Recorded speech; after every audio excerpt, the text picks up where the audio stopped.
कौटुंबिक कार्यक्रमात आमदार रोहित पवार आणि उपमुख्यमंत्री अजित पवार यांनी एकत्र नृत्य केलं। मात्र त्या दोघांचं एक राजकीय नृत्यही सुरू असल्याचा गंभीर आरोप विधान परिषदेचे सभापती राम शिंदेंनी केला।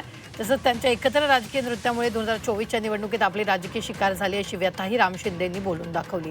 मात्र यापुढे यातून मार्ग कसा काढायचा यासाठी आपले प्रयत्न सुरू असल्याचंही त्यांनी सांगितलेलं आहे।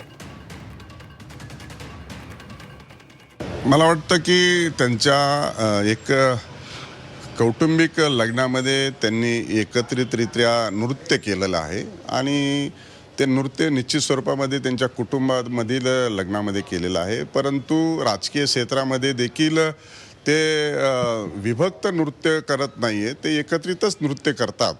हे अनेक वेळा सिद्ध झालेलं आहे। त्याच्यामुळं लग्नामध्ये एकत्रित नृत्य केलं ही काही मोठी गोष्ट नाही। त्यामुळं ते एकत्रितच राजकीय देखील नृत्य म्हणजे परफॉर्म करतात आणि आता मला वाटतं लग्नामध्ये देखील एकत्रित परफॉर्म केला साहेब, हा तुम्हाला धोका नाही आहे का? ज्या पद्धतीने तुम्ही निवडणूक प्रामाणिकपणे लढवली भाजपकडनं, तरी भाजप महायुतीचे महत्त्वाचे नेते तुमच्या पाठीशी धर्म, मला वाटतं त्या एकत्रित नृत्याचा मी 2024ला शिकार झालेलो आहे। आता त्या प्राप्त परिस्थितीवर मार्ग कसा काढायचा याच्या प्रयत्नात आहे मी।